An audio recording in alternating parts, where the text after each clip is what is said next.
वालेकुम दोस्तों, कैसे हैं आप सब। मैं ज़मीना फ़याज़ एक बार फिर आपके साथ मैं शुरू कर रही हूँ आलमी रोया बाय तहरीर अरशद एपिसोड 94। और शुरू करने से पहले हमेशा की तरह कहूँगी कि अगर आप मेरे चैनल पर नए हैं, अब तक चैनल को सब्सक्राइब नहीं किया तो प्लीज़ चैनल को सब्सक्राइब कर लें, बेल आइकन को ज़रूर दबा दें। साथ ही कमेंट करके मुझे ज़रूर बताएं कि आपको ये नावल कैसा लग रहा है और अपने कॉन्टेक्स्ट में इस नावल को शेयर ज़रूर करिए। तो चलो इस नावल को हम शुरू करते हैं। सियाह रात सोग की रात हाजरा पलंग पे लेटी छत पर देख रही थी। शाज पलंग से टेक लगाकर बैठा हुआ था। क्या मुझे इस काते हमल वाला केस लेने पर अल्लाह पकड़ेगा? शाज ने कुनखियों से उसे देखा। उस बच्चे की दादी उसे बचाना चाहती थी, वो हम कलाम थी, पर वो खुद भी बीमार थी। उसकी माँ उसे दुनिया में नहीं लाना चाहती थी। जब गुनाह का दफ़ा किया जाए तो दिल तंग होने लगते हैं। उसने करवट ली। रहमत और हिना के केस में उसने खुद को दफ़ा करते हुए देखा। योर ऑनर, अदालत कैसे मान ले कि मेरे मौकिल एक जानी है। मद्दई सिर्फ अदालत का वक्त ज़ाय कर रही है और क़ज़फ़ की मरतकब पाई जा रही है। उसने एक सर्द आह भरी। शाज आगे बढ़कर उसे देख रहा था। क्या मुझे वकालत करनी चाहिए? वो एक लम्हे के लिए मनफी हुई। उसने ख्याल में तरमीम की। मुझे बिल्कुल करनी चाहिए। मैं एक अजीम दफ़ा की वकील हूँ। आप कह रही हैं मेरे मौकिल ने मुद्दई यानी आपकी दोस्त और मोहल्लेदार को धोखा दिया है? गवाह ने साबित अज़बात में सर हिलाया। जी। आपने उन्हें ऐसा करते हुए अपनी आंखों से देखा है? जी हाँ, मैंने देखा है। वो सवाल करने लगी। ये कब की बात है? पिछले हफ्ते की। पिछले हफ्ते कब? क्या आप दिन और वक्त बता सकती है? सोच समझ कर जवाब दीजिएगा, क्योंकि यहाँ एक इंसान के किरदार की जांच की जा रही है। वो बताने लगी। पीर का दिन था, रात 10 बजे का वक्त था। श्योर? वो मुस्कुराई। जी। आप उस वक्त घर में थी? वो औरत फिलफौर बोली। जी हाँ, मैं घर में थी और मैंने अपनी खिड़की से रहमत को एक लड़की के साथ अपने घर में दाखिल होते हुए देखा था। पिछले हफ्ते पीर को रात आपकी बेटी की सालगिरह का फंक्शन था। जी। आपको अपने ख़ानदान के फंक्शन में इतना वक्त मिल गया कि आप मेरे मौकिल को देख सके? मुद्दई वकील दलाइल दे रही थी। योर ऑनर, दफ़ा की लाई आई एग्जामिनेशन रिपोर्ट से ये कैसे साबित हो सकता है कि गवाह घर पर नहीं थी? शेख अस्पताल का फासला मुद्दई के घर से 30 मिनट के फासले पर है। दफ़ा ने ये तो बयान कर दिया, लेकिन ये बताना भूल गई इकबाल रोड से हम वहाँ 10 मिनट में पहुँच सकते हैं। और शायद योर ऑनर, काबिल बैरिस्टर भूल रही है, वो इस वक्त फैमिली कोर्ट में खड़ी है। हाजरा। योर ऑनर, मैं जानती हूँ कि मैं इस वक्त कहाँ खड़ी हूँ, पर अगर मैं इस वक्त किसी भी कोर्ट में खड़ी होती तो परज्यूरी हर कोर्ट में ही परज्यूरी होती है। मुद्दई मुकदमा जीतने के लिए अदालत में झूठा गवाह लेकर आई है। क्या मुद्दई खुद को इस काबिल समझती है कि उन्हें एक सुलझी हुई खातून कहा जाए और ये अपने बच्चों की कस्टडी ले सके? उसने मेज़ से कागज़ उठाए। ये उस रोज़ इकबाल रोड पर एक्सीडेंट की खबर और रिपोर्ट है। वो सड़क तकरीबन 2 घंटा ब्लॉक रही थी और ये सुबह 8 से 10 बजे के वक्त हुआ था। वो लम्हा माजी हो चुका था। हाजरा के लबों पर एक मुतकब्बिराना मुस्कुराहट थी। लबों से मुस्कुराहट फीकी होने लगी। लेकिन मैं रेस्ट करना चाहती हूँ। तो कर लो। उसने निगाहें शाज की जाने मरकूज कर ली। घर से किराया आ जाता है और कुछ देर के लिए मैं ब्रेडोज ब्रेडवेज ब्रेडवेजन बन जाती हूँ। उसने उसकी बात नज़रअंदाज कर दी। शाज रुख फेर कर कहने लगा, जिस वकील की बीवी वकील हो, उसका हर बयान ज़ाब्ता फौजदारी की दफ़ा 161 के तहत दिए बयान के बराबर होता है। पुलिस की तफ्तीश के दौरान दिया बयान। हाजा ने भवें उठाकर उसे देखा और उस वकील की बीवी की कही हर बात 164 के बयान के मुताबिक मजिस्ट्रेट के सामने दिया बयान। हाँ, उसने तंजिया दी दिखमाए।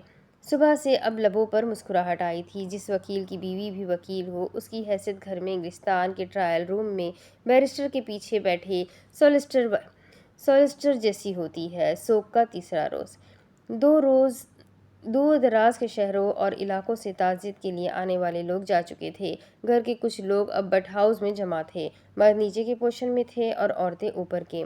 अब्दुल रफ़ीक जब के साथ एक तरफ बैठा हुआ था। अब्दुल तव्वाब को लोगों से मिलते हुए देखते उसने पूछा, तुमने उस दिन सबको ये क्यों नहीं बताया? असम शाज को मारने आया था। उसने उसे एकदम देखा। मारने? उसके माथे पर बल पड़े। अब्दुल रफ़ीक सादगी से उसे देख रहा था। हाँ, वो बताने लगा, वो उन्हें मारने नहीं आए थे, बल्कि भाई का उतरा हुआ मास्क लगा रहे थे। पहले मुझे भी ऐसा ही लगा था, पर हमें उनकी ज़रूरत भी थी, इसलिए खामोश रहा। वो याद करने लगा। अस्पताल से निकलते हुए उसका सामना अब्दुल तवाब से हुआ था। निकल जा। वो सरदार के भेजे हुए आदमी को धक्का मार कर चल आया। निकल जा ताबे। کار پر وہ پلٹا اور اس کی جانب چلا آیا۔ ہاں، یہ اس نے لنگڑا کر دوڑتے ہوئے آدمی کی جانب اشارہ کیا۔ کون تھا؟ اس نے غیر سے اس آدمی کو دیکھا۔ بھائی کو مارنے اور الفت کو اغوا کرنے آیا تھا۔ اس نے جھٹ سے پوچھا، کیا یہ اکیلا تھا؟ اس نے کندھے اچکائے۔ ہاں، اکیلا ہی تھا۔ حال میں بیٹھا عبدالرفیق لمحے بھر کے لیے کچھ کہہ نہیں سکا تھا۔ اور یہ بات تم نے اسے بتائی؟ اس نے بھاؤ سے عبدالتواب کی جانب اشارہ کیا۔ اس نے نفی میں سر ہلایا۔ وہ سر ہلانے لگا۔ اچھا ٹھیک۔ کچھ دیر بعد وہ اٹھنے لگا۔ شاذ سے اس نے اجازت لی۔ اچھا، مجھے کراچی کے لیے نکلنا ہے۔ شاذ کا بھاؤ اٹھا۔ کراچی؟ وہ مسکرا کر کہنے لگا، بہن کو لینے جانا ہے۔ شادی کے بعد پہلی مرتبہ اسے لے کر آ رہا ہوں۔ حالات اور خطرات کی وجہ سے اتنا مصروف اور خائف تھا کہ اسے اس سب سے دور رکھنا مناسب سمجھتا تھا۔ تبھی سیڑھیاں اترنے کی آواز سنائی دی۔ زہرا نیچے چلی آئی۔ عبدالرفیق، ان دونوں نے اسے دیکھا۔ مجھے بھی چھوڑ دو۔ اس نے دھیرے سے سر ہلایا۔ جی محترمہ۔ وہ آگے بڑھا۔ شاذ نے اس سے کہا، میں اس سے ایک کیس کے متعلق بات کر لوں؟ اس نے مشکوک انداز میں کنکھیوں سے انہیں دیکھا اور باہر نکل گیا۔ زہرا کو دیکھتے اس نے پیچھے ہاتھ باندھ لیے۔ تو تم شادی کر رہی ہو؟ اس کی پہلی نظر اس کے ہاتھ پر گئی۔ شاہ نواز کی دی ہوئی انگوٹھی غائب تھی۔ اس نے ایک گہری سانس لی۔ اگر تمہیں لگتا ہے تم یہ رشتہ نبھا سکتی ہو تو یہ شادی ضرور کرنا اور عبدالرفیق کا دل کبھی مت دکھانا۔ وہ اس کی بات کاٹ کر کہنے لگی، میں جانتی ہوں اس کا اور میرا رشتہ غرض کا نہیں ہے، بس مجھے اس سے مل کر اچھا لگتا ہے، اس لیے میں نے اسے یہ موقع دیا ہے۔ شاید ہمارا رشتہ الروح الرفقہ کا ہے۔ ضروری نہیں ہوتا جس سے ہماری شادی ہو اس سے ہمارا رشتہ روح کا ہو، اور ایسا بھی ہو سکتا ہے ہم 50 برس کی عمر میں کسی سے ملے اور سچی محبت کرنے لگیں۔ شاید یہ روح کا کمال ہی ہوتا ہے، جیسے مذہبی حوالوں میں آتا ہے، روح لشکر کی صورت میں تھی اور دنیا میں آ کر بکھر گئی، اس لیے دنیا میں ہمیں ان سے مل کر اچھا لگتا ہے۔ میرا اور عبدالرفیق کا رشتہ بھی کچھ ایسا ہی ہے، مجھے وہ اچھا لگتا ہے۔ ایک دم اس نے اسے ہاتھ دکھایا۔ چلو میں جا رہی ہوں۔ شاذ نے اسے دیکھتے ہوئے سر ہلا کر کہا، اوکے اوکے، اور وہ باہر کی جانب جاتے تیز تیز قدم اٹھانے لگی۔ عشاء کے ہوتے ہی رات ہونے لگی۔ آسمان بے حد سیاہ تھا۔ تحلیل باورچی خانے سے گیلے ہاتھوں کو چھڑکتے ہوئے باہر نکلی۔ سارا خاندان تعزیت کے لیے آیا تھا، بس اس کی نانی اور ماں ہی نہیں آئی تھی۔ اس نے خود کو تسلی دی، نانی بیمار ہے۔ چارپائی پہ بخت روا سو رہے تھے۔ انہیں دیکھتے ہوئے وہ مسکرا کر آگے چلی آئی اور جھک کر اس کی چادر درست کرنے لگی۔ وہ سیدھی کھڑی ہوئی تو اس کی نظر حاجرہ اور شاذ کے کمرے کی طرف گئی۔ کمرے کا دروازہ کھلا ہوا تھا۔ تم کل جا رہی ہو؟ شاذ نے اس سے پوچھا تھا۔ تحلیل دھیرے سے آگے چلی آئی۔ دیکھتی ہوں پر حاجہ دھیرے سے کہہ رہی تھی، اب یہاں تو نہیں بیٹھ سکتی۔ رہی بات دکھ کی، وہ تو ہمیشہ رہتا ہے، دکھ سینے میں ہونا چاہیے، بظاہر دکھاوا تو ہر کوئی کر لیتا ہے۔ اب مجھے اس سٹریس کو پیچھے چھوڑنا ہے، نہیں تو اسے ریلیز کرنے کے لیے آنسو پیراسائٹ بن جائیں گے اور میں ان پر پرورش نہیں پانا چاہتی۔ تحلیل دروازے کے قریب آ کر ان کی گفتگو سن رہی تھی۔ اچھا، شاذ کی آواز میں خوشگواری تو اس نے محسوس کی۔ کل اپنے وعدے کے مطابق میں تمہیں پیاز کے چھلے بنا کر دوں گا۔ تحلیل ذرا مسکرا پڑی۔ نہیں، حاجہ دو ٹوک انداز میں بولی، بس مجھے کل کے کل ایک چھلا خرید کر دو تاکہ میں سب کو دکھا سکوں میرے پاس بھی ویڈنگ بینڈ ہے۔ اس نے گلا کھنکارا تو شاذ نے سر اٹھا کر اسے دیکھا۔ حاجہ نے سر آگے کیا۔ تحلیل نے ہینڈل تھامتے ہوئے دبی دبی آواز میں کہا، داجی سو رہے ہیں۔ اس کی آنکھیں چینی ہوئی۔ اوہ، اور اس نے دھیرے دھیرے دروازہ بند کر دیا۔ شاذ نے ایک گہری سانس لی۔ اچھا، حاجرہ اس کی جانب متوجہ ہوئی۔ ممکن ہے کہ کل میرے کلائنٹ کے کیس کی آخری سماعت ہے، پیسے ملیں گے تو لے آؤں گا۔ وہ اسے دیکھ رہا تھا اور اب تک رنجیدہ تھی، بس دل بہلانے کی کوشش کر رہی تھی۔ کتنی کوشش کرتی، اختتام پر آنکھیں پھر سے سونی ہونے لگتی۔ میں خائف ہوں، شاذ اس کی سن رہا تھا۔ سب سے بڑی جیت وہ ہوتی ہے جس میں کوئی رزم نہ ہو۔ جیتتا وہ ہے جو جانتا ہے کب لڑنا ہے اور کب نہیں لڑنا۔ جیتنے والا خود کو تب کمزور ظاہر کرتا ہے جب وہ مضبوط ہوتا ہے، اور مضبوط تب جب وہ کمزور ہوتا ہے۔ کچھ دن کے لیے تو ہم نے اس جنگ کو روک دیا، مگر ہم اسے آگے کیسے روکیں گے؟ شاذ نے لب کھولے۔ جب حریف پرسکون ہو تو اسے مشتعل کرنا چاہیے، اور جب سیر ہو جائے تو اسے تڑپانا چاہیے، اور جب وہ راضی ہو تو اسے مہرہ بنا کر چلانا چاہیے۔ حاجہ کچھ سوچتے ہوئے مسکرائی۔ اس نے تائید کی، بالکل ایسا ہی ہونا چاہیے۔ تم واقعی ریسٹ پر ہو؟ کھڑکی پر بیٹھی چڑیا کی چوں چوں کی آواز کمرے میں سنائی دے رہی تھی۔ حاجہ شاذ کی ٹائی کی نوٹ بنا رہی تھی۔ میں ریسٹ پر ہوں، let me be a housewife وائف۔ شاذ نے سادگی سے پوچھا، ورکنگ ہاؤس وائف؟ हाजरा का हाथ रुका। उसने सर उठाकर उसकी आंखों में देखा। रेस्ट करना, घर के काम लेकर मत बैठ जाना, खुसूसन सफाई। Do do your do you really think मुझे कोई नफ्सियाती बीमारी है? वो ज़रा मुस्कुराया। हाजरा नाराज़ी से उसे देख रही थी, लब खुले। तुम्हें देख कर लगता नहीं तुम्हें ओसीडी है। उसने टाई अंदर कोट के करते हुए सीधी की। वैसे देख कर तो तुम्हें भी नहीं लगता। क्या? शाज ने भौंक कड़ाया कि तुम एक वकील हो। हाजरा की पलकें उठी। शाज खाली चेहरे से उसे देख रहा था। तो क्या मैं तुम्हें 25 लोगों का कातिल, एक गुंडाइशी और बदमाश लगता हूँ? एक लम्हे के लिए खामोशी छा गई। मेरा पहला तासुर यही था। शाज ने खुगी से उसे देखा और फिर एकदम दोनों आहिस्तगी से हंस पड़े। उसने उसके सीने पर हाथ मारा। हो गए तैयार? उसने कलाई पर बंधी घड़ी पर वक्त देखा। अब अपना बैग और फाइलें उठाई। वो उसके साथ बाहर कमरे से निकलने लगी। ड्राइंग रूम में सब उनका इंतजार कर रहे थे। ड्राइंग रूम में आकर वो दोनों कुर्सियां खींच कर बैठे। कमरे में खामोशी तारी थी। हाजा ने गला खमकारा। उल्फत ने बख्त रवा के चाय के कप में चाय निकाली। उन्होंने उसे देखा। वो मैं बानो नसीम पराठे का निवाला तोड़ते हुए रुकी। कुछ वक्त के लिए घर पर रहूंगी। अल्लाह तेरा शुक्र, बेइख्तियार बानो के लबों से निकला था। तहलील और सुलेमान ने एक दूसरे को देखा। दोनों बे आवाज़ बोले, क्या वाकई? अब्दुल तवाब पर उठ अब्दुल तवाब पराठा वहीं से दही से लगा रहा था। उसने तंज करते हुए पूछा, घर कचहरी लगानी है या कचहरी घर बनाना है? वो सख्त गुस्से से बोली, फजूल मत बोला करो। उसने कटोरी में दलिया निकाला और चम्मच शाज को दी। और मेरी बात में मदाखलत मत किया करो। वो ठहरी, फिर बोली, बहुत जबान लग गई है इसको। क्या खूब होता अगर इसके सेटलमेंट ना करवाते।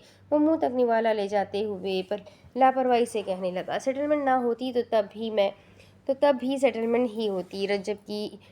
रज्जब क्रॉस एफआईआर करवाना चाहता था। वो मेरे राज देता तो हमारे पास उसके थे। उसने तहलील को देखा जो कि घूर कर उसे ही देख रही थी। और मैं अपने खिलाफ सबूत मिटा चुका था, इसलिए वो मुश्तिल हो गया था। और हम सबका मानना है मुश्तिल इंसान गलती करता है। शाज ने सर झटक कर हंसते हुए मुट्ठी भर बादाम लिए। उसने अब्दुल तवाब को नज़रअंदाज किया और वो सबको देखते हुए कहने लगी, मुझे बस यही बताना था कि मैं कुछ दिन के लिए रेस्ट पर हूँ। अब प्लीज़ इसका कोई नया मतलब ना निकाला जाए।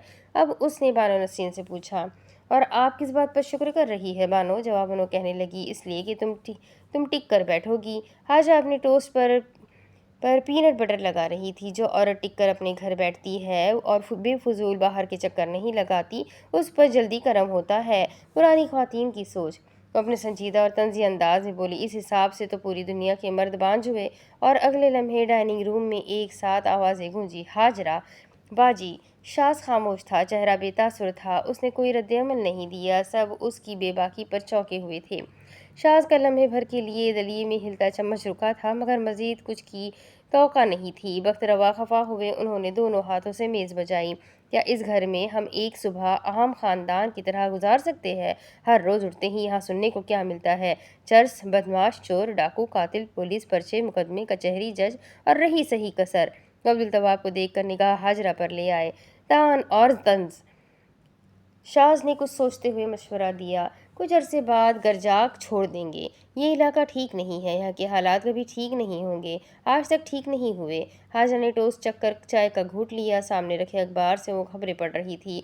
शाम को क्या बनाना चाहिए खाने में? सब एक लम्हे के लिए फिर से रुके। शाज ने गुनखियों से उसे देखा और नासमझी से बोला, बैरिस्टर साहिबा, क्या आप मुझसे मुखातिब है? हाजा ने मूड से उसे देखा। नहीं, करामन का कातिबीन से। शाज ने सर झटका। खैरियत है? ये तुम इतनी दयानतदारी से एक बीवी के फ़राइज़ कब से सरअंजाम देने लग गई?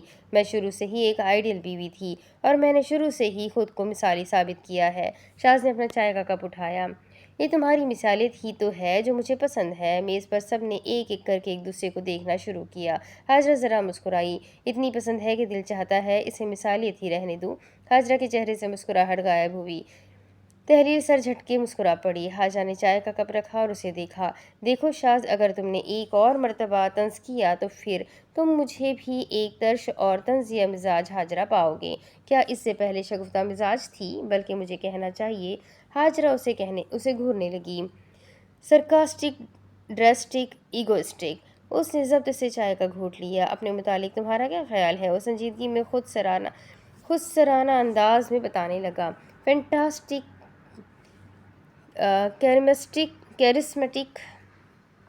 कैरिस्मेटिक, डायनामेटिक, डिडेक्टिक, डेटिटिक, लॉन्ग टर्म मेमोरी रखने वाला, वो दीदे फैलाकर जब्त करते तंज़िया हंसी रैली। सलमान ने संजीदा रहने की कोशिश की। इलेक्ट्रिक, इंसाइलोपैडिक, स्टैटिक, बेखुद करने वाला, एंड स्कॉलेस्टिक। उसने खुफगी से एक नज़र उसे देखा और फिर खामोशी से चाय पीती रही। इनक्योरेबल सरकाज़म में मुब्तला थे वो। वक्त रवा उन दोनों को देखकर बड़बड़ाया, अल्लाह बख्शे। सुलेमान ने बात तब्दील करने के लिए अपना हिस्सा डाला। मेरा ख्याल है पेट अल्लाह ने हमारे साथ भी लगाया हुआ है। आज गोभी गोश्त। वो मज़ीद कुछ कहता मगर हाजरा उठी। मैं एक क्लाइंट से मिलने जा रही हूँ। शाज भी उठा और कोट का बटन बंद करने लगा। मैं कुछ देर पहले इसी मिसालियत की लघवी तारीफ कर रहा था। वो दोनों पलटकर अपने कमरे की जानिब जाने लगे। बानो नसीम का चेहरा बुझ गया। तहलील ने उन्हें जाते हुए देखकर उल्फत से पूछा, इस सब का क्या मतलब था? अब्दुल तवाब चाय का आखिरी घूंट लेकर उठा। तुम्हें पता चले तो हमें भी बताना। और वो भी बड़े बड़े डग भरकर बाहर जाने लगा। हील की मध्यम टिक टिक की आवाज़ सुनाई दे रही थी। शहद भूरे बालों में गुलाब का जोड़ा बना हुआ था। उसके बाल इस तरह से बने थे कि वो गुलाब का फूल लग रहे थे। वो प्लेंड स्कर्ट पर फिल्टर शर्ट में मलबूस थी। उसने झुककर मलिका के सामने कागजात रखे। तुम आज़ाद हो। मलिका ने उस तलाकनामे को देखा। ये तलाकनामा सिर्फ मेरा इज़दवाजी स्टेटस तब्दील कर रहा है। ये सिर्फ तलाकनामा है, मेरे किरदार की सनद नहीं। दुनिया के बेहतरीन लोगों की तलाक हुई है। तलाक का ताल्लुक किसी के किरदार से नहीं। तलाक किसी की किरदार कशी नहीं कर सकता। बाहर सहन में कीजो, जोहेब और नजीब पहलवान बैठे हुए थे। मर्द को पैदा करना कोई बड़ाई की बात नहीं है। उस मर्द को मर्द बनाने में बड़ाई है। जिस आदमी ने नहीं बदलना उसे नहीं बदलना, चाहे आप उसे 10 बेटे क्यों ना दे दे दो भाई क्यों ना दे दो भाई। मर्द की मर्जी है बिकारन को रानी बनाकर रखे या रानी को बिकारन। मुझे ही देख लो। जोहेब उस पर चिल्ला पड़ा, अपनी जहालत का मुजाहरा करना मत छोड़ो। उसने गुस्से से उसे देखा। देख लो। उसने ताली बजाई। नजीब पहलवान और सलाहुद्दीन साहब खामोशी से उनका तमाशा देख रहे थे। कोहिनूर मलिका की बच्ची को टहलाते हुए रुकी। वो शेरनी की तरह गुर्राई। हाँ, PhD के धोखे में मुझसे निकाह करके लाए थे जो मुझे जाहिल कह रहे हो। क्या पता नहीं था तुम्हें मेरी तालीम के मुतालिक? जोहेब उठ खड़ा हुआ। जाहिल औरत। वो जाने लगा। कीजो ने अताब से उसे देखा और चिल्ला चिल्ला कर कहने लगी, बेगैरत, देख ले इसके 4 दिन की माफिया, नामर्द कहीं का। हाजरा कमरे में खड़ी अफसोस से बाहर की मंजर देख रही थी। सलाहुद्दीन साहब ने उन्हें अपने मसले के हल के लिए बुलाया था ताकि उनसे मशवरा कर सकें, मगर वो तो खुद यहाँ अपने मसलों की दुकान लेकर बैठ गए थे। कुछ देर गुजरी तो कीजो भी जाने लगी। नजीब पहलवान ने एक ठंडी आह भरी। हर घर का यही हाल है। सलाहुद्दीन साहब ने इत्तेफाक किया। बिल्कुल। कोहिनूर कमरे की जानिब आई। हाजरा ने उसे मुस्कुरा कर देखा। सोच रहा हूँ, सलाहुद्दीन साहब कहने लगे। मलिका को अपने आस पास ही ब्याह दूँ। हाजरा का भाव उठा। नजीब पहलवान पूछने लगे, किससे? वो तहमुल से कहने लगे, अभी नहीं, कुछ वक्त बाद देखो। उन्होंने हाथ मले। कोहिनूर की तो हो जाएगी रुखसती, रह गया अल्लाह दिता। शादी की चाहत है नहीं उसको, तो मैंने सोचा इस तरह बच्चियों की सरपरस्ती और कफालत हो जाएगी। आदमी है भी देखा हुआ और बच्चियां मुझसे दूर भी नहीं होंगी। तुम क्या कहते हो? नजीब पहलवान ने भी सहमति दे दी। मुझे भी इसमें कोई हर्ज महसूस नहीं होता। इससे बेहतर और क्या होगा? बच्ची आंखों के सामने रहेगी, ना माशरा सवाल करेगा, ना शरीयत सवाल उठाएगी। यही ठीक है, कुछ वक्त गुजर जाए फिर बात कर लेना। हाजरा फाइल सीने से लगाए बाहर चली आई। हील की आवाज़ पर बुजुर्ग खामोश हो गए। उसने मुस्कुराकर उन्हें देखा। अच्छा चचा जी, वो अलविदाई अंदाज में बोली, चलती हूँ, शाज आने वाला होगा। वो कलाई पर पहनी घड़ी पर वक्त देखते हुए उनकी सुबह की गुफ्तगू याद कर रही थी। मैं जा रहा हूँ, घर से निकलते जताते हुए अंदाज में बोला था। वो ब्लश ऑन का ब्रश गाल से लगाते हुए रुकी। मेरी अंगूठी? उसने आईने में खुद को देखा। ले आऊँगा। वो आगे बढ़ने लगा तो वो बेख्तियार उसका ताक़ुब करते हुए आई। ख्याल रखना। वो रुका, मिकानी के अंदाज में पलटा। वो सादगी से उसे देख रही थी। मैं अब एक नॉर्मल ज़िंदगी गुजारना चाहती हूँ। उसने उसके शाने गिरफ्त में लिए। उसे बाजू पर उसका बैग महसूस हुआ। वो उसकी आंखों में देखते उसे यकीन दिलाने लगा, अब सब ठीक होगा। तुमने पिछली बार भी यही कहा था। उसका लहजा गंभीर था। सब ठीक होगा। उसने उसका शाना थपका। तुम कहते हो तो मान लेती हूँ। ब्रश पर गिरफ्त मजबूत हुई। اس نے اب اس کے گال پر لگے سرخ پاؤڈر کو دیکھا۔ اتنا سنگھار کیوں پسند ہے تمہیں؟ کیونکہ یہ خاتون کو مزید خوبصورت دکھاتا ہے۔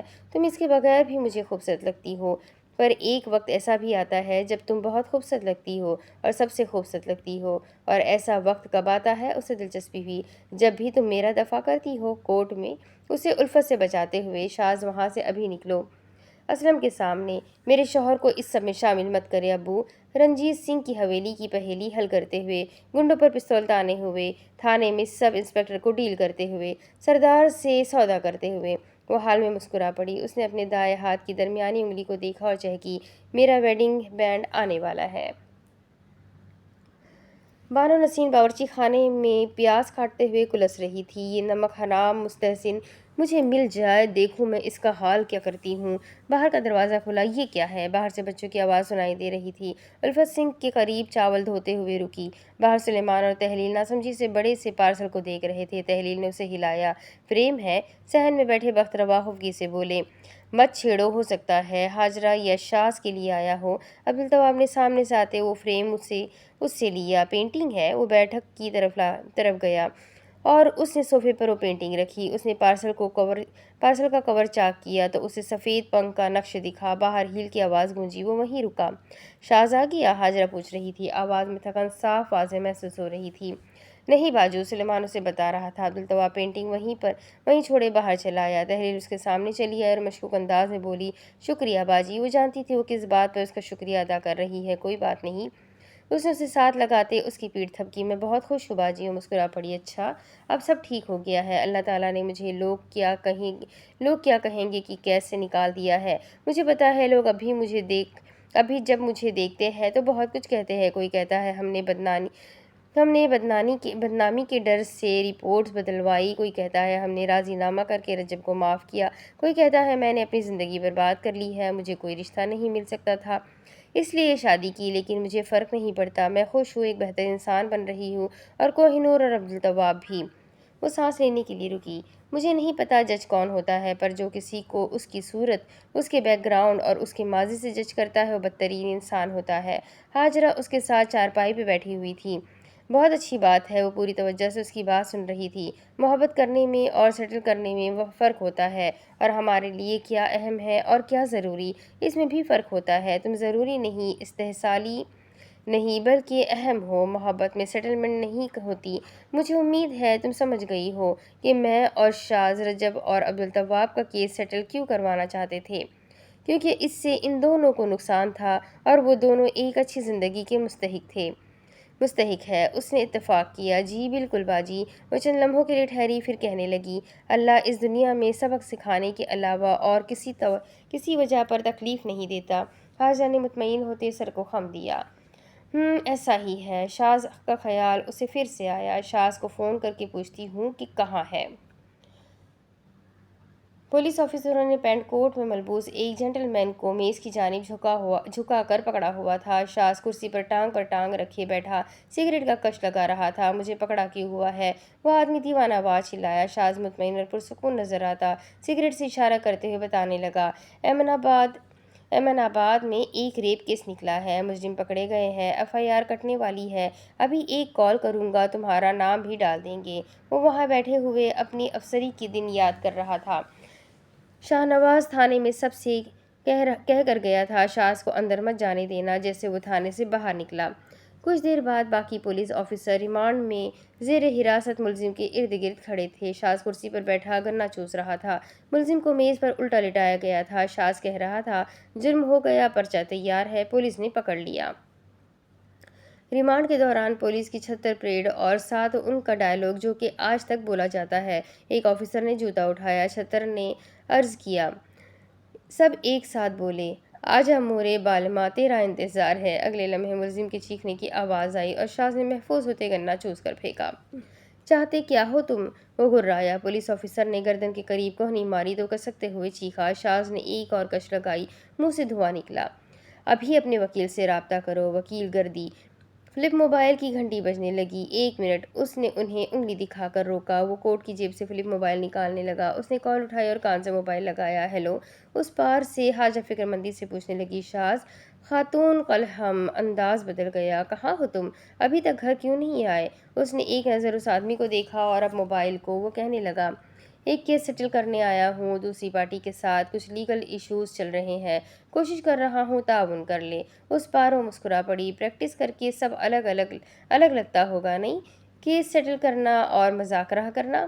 वो ज़ीरक निगाहों से उस आदमी को ऊपर से नीचे तक देख रहा था। वो कहने लगा, बाद में बात करता हूँ, ओके। उसने कॉल काट दी। फिलिप मोबाइल मेज़ पर रखा। अब उसने उसे देखा। 4 से 6 पेशियां होंगी, अब तक कोई नतीजा नहीं हो गई। अब तक कोई नतीजा नहीं निकला, इसलिए मुझे दीवानी मुकदमा लेना बिल्कुल पसंद नहीं। दीवानी मुकदमों में सिर्फ सेटलमेंट हो सकती है। उसे सिविल नौयत के केस लेना बिल्कुल पसंद नहीं था। बहुत लंबे चलते हैं। उसने सिगरेट फर्श पर फेंकी और कोट का बटन बंद करते हुए उठा। उसने सिगरेट को बूट तले मसला और उस आदमी की गैस भरी आंखों में देखते हुए कहने लगा, अपने साले से अभी पैसों वाला मामला सेटल करो, वो तुम्हें किस्तों में पैसे अदा कर देगा। और अगर आइंदा तुमने अपनी बीवी को हैज़ के अय्याम में मैके भेजा तो अगली बार तुम्हारा नाम किसी काबिल दस्त अंदाज जुर्म के साथ जोड़ दिया जाएगा। उसने मुतनफ़िर होते उससे रुख फेरा, देखते हुए और बात करते भी शर्म आती है कि इस मुल्क में कितने घटिया घटिया लोग हैं। टेलीफोन की घंटी बज रही थी। हील की टक-टक की आवाज़ गूंज रही थी। हाजिर टेलीफोन स्टैंड के करीब खड़ी थी। करीब बढ़ी। उसने रिसीवर उठाया और कान से लगाया। हेलो। अकब से उससे बहुत शोर सुनाई दिया। क्या ये शाह सफदर का घर है? वो ज़रा चौंकी। जी, मैं उनकी बीवी हूँ। लम्हे भर के लिए सहन में खामोशी छा गई। बावर्ची खाने से बाहर नसीन पूरी तवज्जो से उसे देख रही थी। जी, ये उन्हीं की गाड़ी है। उसका दिल घबराया। उसे पुलिस इत्तला कर रही थी। गाड़ी का तो बहुत बुरा एक्सीडेंट हो चुका था, मगर शाज उन्हें कहीं नहीं मिला था। उन्हें उसका सामान गाड़ी से मिला था। उसका दिमाग माऊफ हो रहा था। शाज किधर जा सकता है? एक लम्हे के लिए उससे ये समझ नहीं आया कि वो सबको इस खबर की इत्तला कैसे करे। उसके हाथ काँप रहे थे। अब्दुल रफ़ीक कराची के लिए रवाना हो चुका था। यक पड़ते हुए हाथों से उसने ज़हरा का नंबर डायल किया। उसने गले से थूक निकला, हेलो। बानो नसीन बावर्ची खाने से बाहर चली आई। उल्फत ने उनका ताक़ुब किया। वक्त रवा का दिल बैठा जा रहा था। अब्दुल तवा बर्फ़ का हुआ सहन में खड़ा था। ज़हरा, शाज़ की गाड़ी का एक्सीडेंट हुआ है। हाय अल्लाह। बानो नसीम के मुंह से बेइख्तियार निकला था। हाँ, एड्रेस लिखो। उसकी आवाज़ लरज़ रही थी। लेकिन पुलिस को शाज़ नहीं मिला। उस पार ज़हरा दफ्तर से निकलने लगी। उसने अपना पर्स उठाया। तुम फिक्र मत करो, कुछ नहीं होगा, वो शाज़ है। उसने हिम्मत करते हुए रिसीवर रखा। वो मुड़ी। बख्तरवा उसे देख रहे थे। उल्फत ने पूछा, शाज़ ठीक है? मगर वो तेज़ी से बड़े बड़े डग भर कर बाहर निकल गई। उसके रवैये पर बानो नसीन लरज़ गई। इसका क्या मतलब है? तहरीर ने उन्हें थामते हुए बिठाने की कोशिश की। तायम्मा बैठे। सुलेमान एक तरफ खड़ा अपने घर को देख रहा था। ये बार बार हमारे घर को क्या हो जाता है? क्यों हो जाता है? हमारा कोई दिन आम लोगों के दिनों की तरह क्यों नहीं गुजरता? अब्दुल तवाब हाजरा के पीछे जाने लगा। वो घर से बाहर निकली तो उसने उसे आवाज़ दी, हाजरा, मैं भी चल रहा हूँ। मगर वो कुछ नहीं बोली। जाए वकूफ़ पर पहुँचकर उसने हर सू धुआं देखा। शाज़ की गाड़ी की हालत बहुत बुरी थी। उसे देखकर गुमान होता था उस पर ट्रक ने हमला करने की कोशिश की थी। पुलिस उन्हें गाड़ी के पास आने से रोक रही थी। तफ्तीशी अफसर आसपास शाज़ को तलाश कर रहे थे। फासले पर खड़ी हाजा ने पुलिस अफसर को शॉपर में एक छल्ला डालते हुए देखा। उसकी आंखें भीगने लगी। कल अपने वादे के मुताबिक मैं तुम्हें प्याज के छल्ले बनाकर दूंगा। नहीं, बस बस मुझे कल के कल एक छल्ला खरीद कर दो ताकि मैं सबको दिखा सकूं मेरे पास भी वेडिंग बैंड है। मुमकिन है कि कल मेरे क्लाइंट के केस की आखिरी समाअत है, पैसे मिलेंगे तो ले आऊँगा। कहाँ है शाज़? वो सोचने लगी। ज़ाहरा से कहती हूँ अस्पताल इमरजेंसी चेक करे। वो बेकल होने लगी। करीब से एक अफसर चिल्लाया, सर। अब्दुल तवाब ने बर की मानिंद निगाह उठाई। वो दौड़ता हुआ चला आया। सर, ये रिकॉर्डर है। सर, ये रिकॉर्डर ये शाज़ का है। हाजा बौखला कर बोली थी। वो जाए वक़ा देख चुके थे। शाज़ वहाँ नहीं था। पुलिस उसे अस्पतालों में देख रही थी। वो आखिरी बार सुनार की दुकान पर गया था और फिर उसके बाद से कोई ये जान नहीं पा रहा था कि वो कहाँ था। बड़े भारी दिल से वो थाने में कंप्लेन लिखाकर जाने लगे। अब्दुल तवाब उसे ढारस देना चाहता था मगर समझ नहीं आ रहा था कहता तो क्या कहता। टेलीफोन की घंटी बजी। हाजा गायब दिमागी से बाहर की जानिब देख रही थी। मैडम। पुलिस अफसर ने फ़ोन सुनते हुए उसे पुकारा। वो धीरे से पलटी। अब्दुल तवाब मुड़ने लगा। एक लाश मिली है। وہ سادگی سے اسے دیکھ رہی تھی۔ وہ اسپتال کے متعلق اسے بتا رہا تھا۔ شکل کافی بگڑی ہوئی ہے، شناخت کرنی پڑے گی۔ عبدالتواب اس سے پہلے گھبراتا حاجرہ نے اس کا شانہ تھپکا۔ اس کا بلڈ گروپ او نیگیٹو ہے، ابھی کچھ دیر میں پتہ چل جائے گا۔ مجھے پتا ہے وہ شاذ نہیں ہے۔ وہ مطمئن تھی، اسے پتا تھا وہ شاذ نہیں تھا۔ فکر بس یہ تھی وہ تھا تو کہاں تھا، کہاں چلا گیا تھا۔ ان سے پوچھے اس کا بلڈ گروپ کیا ہے۔ اوکے۔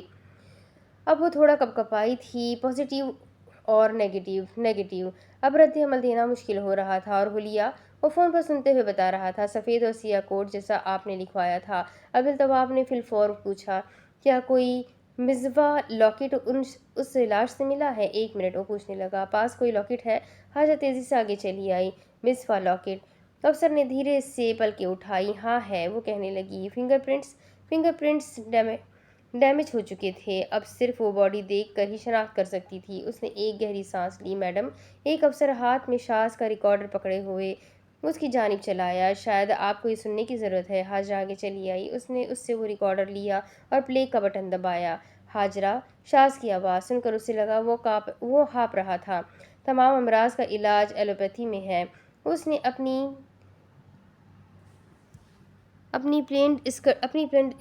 پلیٹڈ اسکرٹ تھام لی۔ وہ اسپتال میں اسے ہوش میں آتے ہوئے دیکھ رہی تھی۔ اس کی آنکھوں میں اس کے بحرین جانے کا سفر چلا۔ اسے تھانے سے باہر آتے ہوئے دیکھ رہی تھی۔ مگر پھر بھی کچھ لوگ ہومیوپیتھی علاج کو چننا پسند کرتے ہیں۔ وہ اس کے سالوں کی محنت کو ذہن میں لے کر آئی۔ الفت کی کھوج، نزاکت کی کھوج، اس کے واسطے، اس کی واقفیت۔ اس کی آواز مدھم ہو رہی تھی، غالباً وہ غشی میں جا رہا تھا۔ کیونکہ سیف پلے کرنا ہے تو ہومیوپیتھی علاج بہترین ہے، مگر بعض امراض اتنے مہلک ہوتے ہیں، ہمیں نہ چاہتے ہوئے بھی ایلوپیتھی سے علاج کروانا پڑتا ہے۔ اسے سلیمان اور کوہ نور کی اغوا ہوتے چیخیں سنائی دی، یہ جانتے کہ اس کے نتائج کتنے تباہ کن ہو سکتے ہیں۔ ٹک کی آواز سنائی دی۔ ریکارڈنگ بند ہو گئی۔ اس کی آنکھ سے ایک آنسو ٹوٹ کر زمین پر گرا۔ وہ لڑکھڑاتے ہوئے پلٹی۔ پولیس آفیسر نے اسے ناسمجھی سے باہر جاتے ہوئے دیکھا۔ عبدالتواب اس کے پیچھے آیا۔ حاجرہ، اس نے اس سے ریکارڈر تھما دیا۔ وہ اس کا انکرپٹ پیغام ڈیکرپٹ کر چکی تھی۔ اسے تسلی کرنے کے لیے اب صرف اسپتال جانا تھا۔ عبدالتواب ڈرائیو کرتے گاہے بگاہے اسے دیکھ رہا تھا۔ تم ٹھیک ہو؟ کچھ بتاؤ گی؟ اس نے پوچھنے کی کوشش کی۔ اس نے سر اٹھا کر اسے دیکھا۔ ٹھیک ہو۔ اسپتال کے باہر گاڑی رکی تو وہ باہر نکلی۔ حاجرہ، زہرا کی آواز اس سے سنائی دی۔ اس نے مڑ کر دیکھا۔ وہ اس کی جانب دوڑی چلی آئی۔ اس کے چہرے کی رنگت اڑی ہوئی تھی۔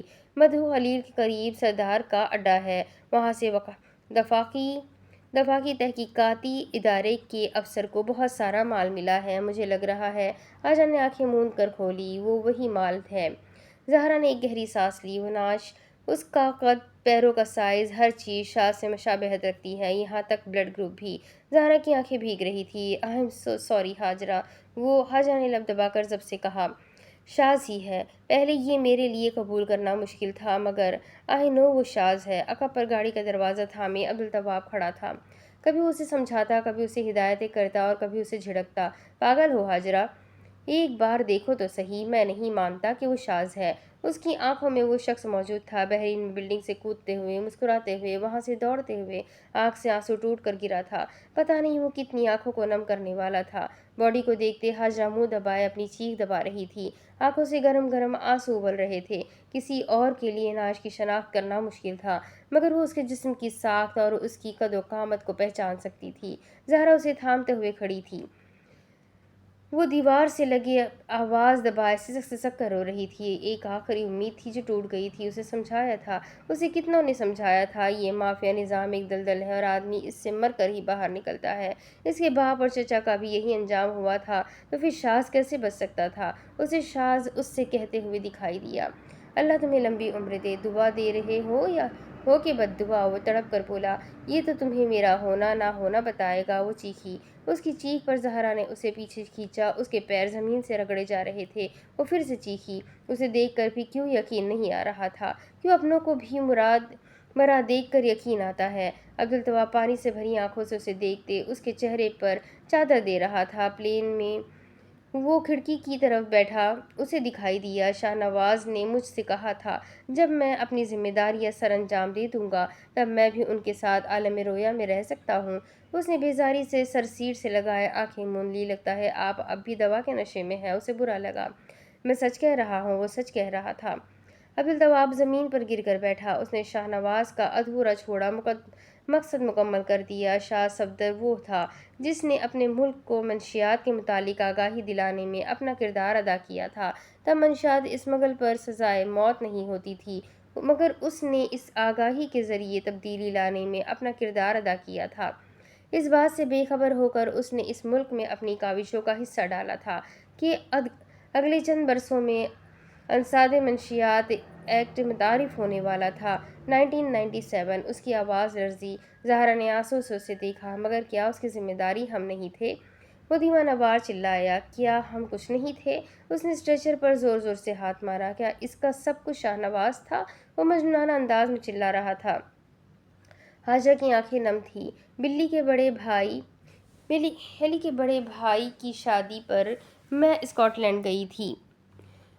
رات کے وقت بلی کی ماں اپنے نواسے نواسیوں کو اپنے کلچر کے مطابق کہانی سنایا کرتی تھی۔ ایک روز اس نے ہمیں گولڈن کی کہانی سنائی تھی۔ ایک لڑکا قوس قزح سے سنہری چابی لے کر عالم رویا کا راستہ تلاشتا ہے، اپنے اور عالم رویا کے درمیان حائل مشکلات کو حل کرتا ہے، اور پھر ٹینگل نامی شہزادی کو لے کر اس جہاں میں چلا جاتا ہے جس جہاں کو امید کا جہاں کہتے ہیں۔ وہ سکتے میں تھی، اس کا دماغ منجمد ہو چکا تھا، صرف ماضی کی یادیں اسے یاد آ رہی تھی۔ وہ غسیلا نہیں تھا، پرجوش نہیں تھا، بس خاموش اور مستقل مزاج تھا۔ مگر اگر کوئی اس کے لوگوں کو ضرر پہنچانے کی کوشش کرتا تو وہ گرگ کی طرح دہاڑتا تھا، لیکن وہ دہاڑ ایک گرگ کے مقابلے کچھ نہیں تھی، کیونکہ وہ ہر وقت اپنی ذہانت سے حربیات اور تدابیر تشکیل دیتا تھا۔ وہ ہر چیز کو استعمال کرنا جانتا تھا اور کسی چیز کو حقیر نہیں جانتا تھا۔